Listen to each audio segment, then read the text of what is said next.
यार ये वीडियो बहुत ही अहम है उन लोगों के लिए जो कनाडा का विजिट वीज़ा हासिल करना चाहते हैं और वहां जाकर जॉब तलाश करने के बाद अपने वीज़ा स्टेटस को कन्वर्ट कराना चाहते हैं from visit visa to work visa. अगर ये आपका एम है तो आपके पास फेब 2025 तक का वक्त है, क्योंकि कैनेडियन गवर्नमेंट ने जो ये जो नया रूल निकाला है कोविड के बाद कि आप विजिट वीज़ा पर जाकर वहाँ पर जॉब तलाश कर सकते हैं, इसको उन्होंने एक्सटेंड कर दिया है फेब 2025 तक। तो इसके बाद न जाने क्या होगा, ये रूल एक्सटेंड होगा भी या नहीं। तो फेब 2025 तक का फिलहाल आपके पास वक्त है कि आप वहाँ पर विजिट कीजिए और उसके बाद जॉब तलाश करने के बाद अपने विजिट वीज़ा को वर्क वीज़ा में कन्वर्ट करा लीजिए। कनाडा इस वक्त हॉट फेवरेट कंट्री बना हुआ है, स्पेशली पाकिस्तान में, बिकॉज ऑफ इट्स बेनिफिट्स जो ये प्रोवाइड करता है, लाइक पीआर, नेशनैलिटी, इसके अलावा लिविंग स्टैंडर्ड और फ्यूचर एटसेट्रा। और इसके अलावा कनाडा ने अपने वीज़ा इशुएंस के हवाले से भी बहुत ज़्यादा नरमी की है। रिजेक्शन होती है, मैं ये नहीं कहता कि रिजेक्शन नहीं होती, लेकिन ये जो रिजेक्शन रेशो है ये काफ़ी हद तक नीचे आ चुका है, इसमें तो कोई डाउट ही नहीं है।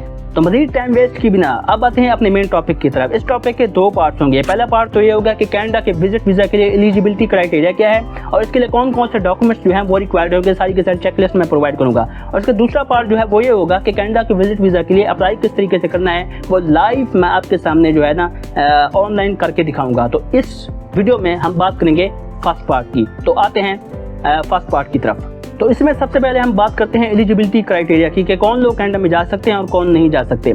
इसके लिए आपको डिप्लोमा चाहिए होगा या बैचलर्स की डिग्री चाहिए होगी, और अगर ये आपके पास नहीं है तो आपको एक स्ट्रॉन्ग बैंक स्टेटमेंट चाहिए होगी कनाडा के विजिट वीज़ा के लिए। इसके अलावा आपका क्रिमिनल रिकॉर्ड जो है क्लियर होना चाहिए, आप नियर बाई पुलिस स्टेशन से वो ले सकते हैं। और इसके अलावा आपको आपका हेल्थ सर्टिफिकेट आपको प्रोवाइड करना होगा कि आपको खुदा न खास्ता किसी भी किस्म की जो बीमारी है वो लाक नहीं है, वो भी आपको प्रोवाइड करना पड़ेगा। और इसके अलावा जो कॉमनवेल्थ कंट्रीज़ हैं वहाँ से आपका वीज़ा रिजेक्शन पास्ट में कभी भी नहीं होना चाहिए। मतलब है अगर पास्ट में आपने कभी यूएसए के लिए, यूके के लिए या न्यूजीलैंड के लिए या इसके अलावा आपने एक और कंट्री आ रही है ऑस्ट्रेलिया के लिए अप्लाई किया, ये सारी की सारी जो कंट्रीज़ है कॉमनवेल्थ कंट्रीज़ में आती है, वहाँ पे आपने अप्लाई किया और आपका वीज़ा रिजेक्ट हुआ है पास्ट में कभी, तो फिर आपका कनाडा का जो वीज़ा है वो नहीं लगेगा। बहुत मतलब है कम चांसेस है, नियर टू इम्पॉसिबल है कि आपका वीज़ा लग जाए, ठीक है ना। तो कॉमनवेल्थ कंट्रीज से जो आपका वीज़ा है वो रिजेक्ट नहीं होना चाहिए।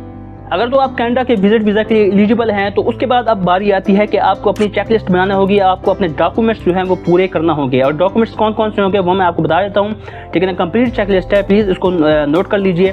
उसमें ये होगा कि आपको वीज़ा एप्लीकेशन जो फॉर्म है वो फिलअप करना होगा और उसकी फ़ी होती है $100, वो आपको पे करना होगी। और जैसे ही आप ये $100 पे करेंगे तो आपको ईमेल आ जाएगी उससे वेरी नेक्स्ट डे कि उस ईमेल पे जो आपने ईमेल अपने वीज़ा एप्लीकेशन फॉर्म में दिया होगा कि आप नियर बाई जो आपका स्टेशन है वहाँ से जाके आप बायोमेट्रिक करा लीजिए। और बायोमेट्रिक की फ़ी जो है वो $85 है। तो ये टोटल मिला के होता है $185 बायोमेट्रिक की और वीज़ा एप्लीकेशन फॉर्म की जो फ़ी है। और उसके बाद ये है कि आपको आपका पासपोर्ट चाहिए होगा।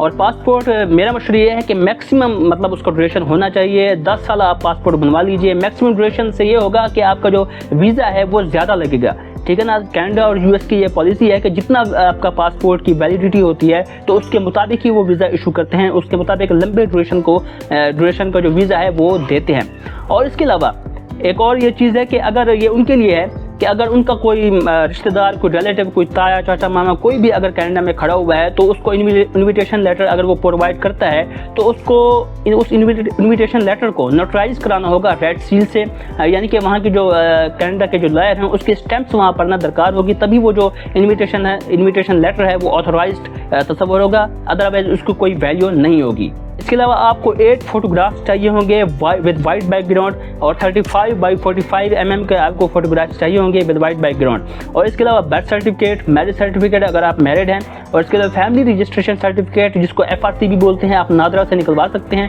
वो आपको प्रोवाइड करना होगा। और आपको अपने एसेट्स डिक्लेयर करने होंगे, एसेट्स का प्रूफ देना होगा। और मेरा मशवरा ये है कि जितने भी आपके एसेट्स मौजूद है वो सारे के सारे आप बता दीजिए, क्योंकि इससे ये होगा कि आपके जितना ज़्यादा एसेट्स होंगे मैक्सिमम चांसेस बढ़ जाएंगे आपके कि आपके वीज़ा लगने के चांसेस जो हैं वो उसी तरीके से बढ़ जाएंगे। क्योंकि एसेट्स ये होता है कि एसेट्स आपके मुल्क से टाइज शो करता है। और ये बात जो है बहुत ज़्यादा नोट की जाती है कि ये इस बंदे के जो है ना, ये जो बंदा अप्लाई कर रहा है इसके टाइज अपने मुल्क के साथ बहुत ज़्यादा स्ट्रॉन्ग है और ये वहाँ जाकर कनाडा में जाकर रिपोर्ट नहीं हो जाएगा, गायब नहीं हो जाएगा, बल्कि अपने मुल्क में वापस आएगा, ठीक है ना। क्योंकि इसके टाइज जो अपने मुल्क के साथ स्ट्रॉन्ग है और जो जिसके पास कोई एसेट्स नहीं होते, किसी अपने टाइज मुल्क के साथ स्ट्रॉन्ग नहीं होते, उसका वीज़ा लगने का चांस भी बहुत कम होता है। तो आपकी ज़मीन है, घर है, कोई भी चीज़ है आपके नाम पर तो उसको लाजमी तौर पर शो कीजिए। इसके अलावा अगर कोई सैलरीड पर्सन है तो उसको अपने 3 महीने की जो सैलरी स्लिप है वो लगाना पड़ेगी। और इसके अलावा NOC देना पड़ेगा अपने इदारे से कि उसको किसी किस्म का कोई एतराज़ नहीं है उसके इदारे को, और वो जो है कनाडा जा सकता है। उसको अपना NOC लेना पड़ेगा अपने इदारे से। इसके अलावा अगर कोई बिजनेसमैन है तो उसको अपना प्रूफ ऑफ बिजनेस और इनकम जो है वो शो कराना पड़ेगी कि उसका जो बिज़नेस है वो क्या है, उसकी नेचर क्या है, और इसके अलावा कितना उसकी इनकम हो रही है, और टैक्स रिटर्न जो है इस बिज़नेस के अगेंस्ट उसने जो फाइल किए हैं वो क्या हैं, वो सारे उसका भी उनको ना प्रूफ देना पड़ेगा। इसके अलावा ट्रैवल हिस्ट्री जो है वो भी शो कराना पड़ेगी।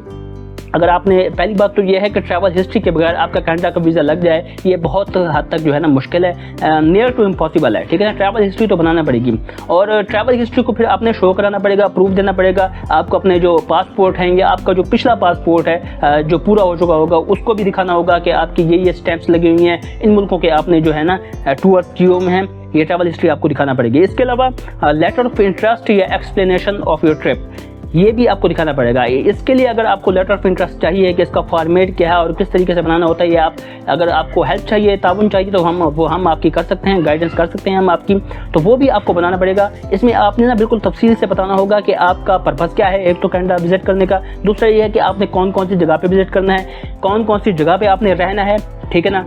ये सारे का सारे जो है ना आप अपने जो लेटर ऑफ इंटरेस्ट है वो आप उसमें शो करेंगे। आप वहाँ पर कल्चर देखना चाहते हैं, क्या देखना चाहते हैं, सारा आप जो है ना उस लेटर ऑफ इंटरेस्ट में आपने बताना होगा। और दूसरा ये है कि यूटिलिटी बिल्स, इलेक्ट्रिसिटी बिल्स, ठीक है ना, अगर आपके नाम पर आते हैं वो आपको देना होंगे।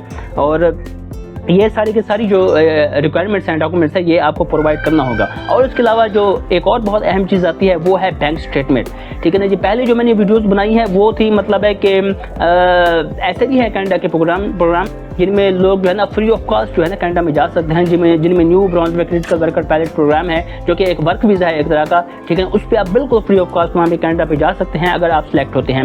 और दूसरा ये है कि स्टडी वीज़ा पे लोग स्कॉलरशिप से भी मतलब एक फ्री ऑफ कॉस्ट जो है ना वहाँ पर जाते हैं, स्टडी भी करते हैं और वहाँ जाकर जॉब भी करते हैं। लेकिन ये जो वीडियो है ये उन लोगों के लिए है जो नॉर्मल तरीके से कनाडा जाना चाहते हैं, ठीक है ना। वो भी नॉर्मल है वैसे, ये जो इस तरीके से जाना चाहते हैं कि मतलब है जिनके पास थोड़ा बहुत पैसा है, ठीक है ना, तो ये वीडियो जो है ना उनके लिए है। तो बैंक स्टेटमेंट आपको देना होगी और $10,000 की आपको बैंक स्टेटमेंट शो कराना होगी, और क्लोजिंग बैलेंस भी $10,000 होना चाहिए, और 6 महीने तक आपके बैंक में $10,000 होने चाहिए। ट्रांजैक्शन इन आउट होती रहनी चाहिए। ये नहीं है कि आप 2 दिन पहले ही आप किसी फ्रेंड से या किसी से पकड़ के $10,000 जमा करा दिए और आपने अप्लाई कर दिया कि देखिए हमारे पास $10,000 बैंक में मौजूद हैं। ऐसा नहीं चलेगा, ठीक है ना। वो फौरी आपको पकड़ लेंगे और आपका जो वीज़ा है वो फौरी तौर पर वहीं पे ही रिजेक्ट हो जाएगा, ठीक है ना जी। तो $10,000 की स्टेटमेंट को आपने एटलीस्ट 6 महीने के लिए मेंटेन रखना है। और इसके अलावा एक और अहम बात यह होगी कि आपको जो है ना रिटर्न टिकट लेना पड़ेगी, ठीक है ना। जैसे ही आप ट्रैवल के लिए अप्लाई करेंगे ना वीज़ा के लिए, तो आपको रिटर्न टिकट भी लेना पड़ेगा और उसको दिखाना पड़ेगा। अगर आप 1 साइडेड टिकट लेंगे तो आपका वीज़ा जो है ना रिजेक्ट हो जाएगा। अगर वहीं पे आपका वीज़ा अप्रूव हुआ भी तो एयरपोर्ट पे ही जैसे ही आप पहुंचेंगे तो वहीं से ही आपको ना वापस भेज दिया जाएगा और आपका वीज़ा जो है ना वो अप्रूव नहीं होगा, ठीक है ना। आप कनाडा नहीं जा पाएंगे। तो रिटर्न टिकट जो है ये एक अहम फैक्टर है, ये होना लाजमी है, ठीक है ना जी। तो ये है सारी की सारी चेकलिस्ट, कंप्लीट चेकलिस्ट। इसमें मैंने बताया कि एलिजिबिलिटी क्राइटेरिया क्या है और डॉक्यूमेंट्स आपको कौन कौन से चाहिए होंगे, ठीक है ना। अगला जो हमारा स्टेप होगा नेक्स्ट वीडियो में वो ये होगा कि कनाडा के वीज़ा के लिए अप्लाई किस तरीके से करना है, वो मैं लाइव आपको करके दिखाऊंगा, ठीक है ना। और इस तरह से हमारा ये जो सारे का सारा टॉपिक है ये एक ना बिल्कुल कंप्लीट हो जाएगा। तो ये थी आज की वीडियो। मज़ीद वीडियो के लिए हमारे चैनल को सब्सक्राइब कीजिए, वीडियो अच्छी लगी तो उसको लाइक कीजिए और हमारे जो चैनल को सब्सक्राइब करने के बाद बेल आइकन को लाजमी प्रेस कीजिए। मिलते हैं एक और वीडियो में।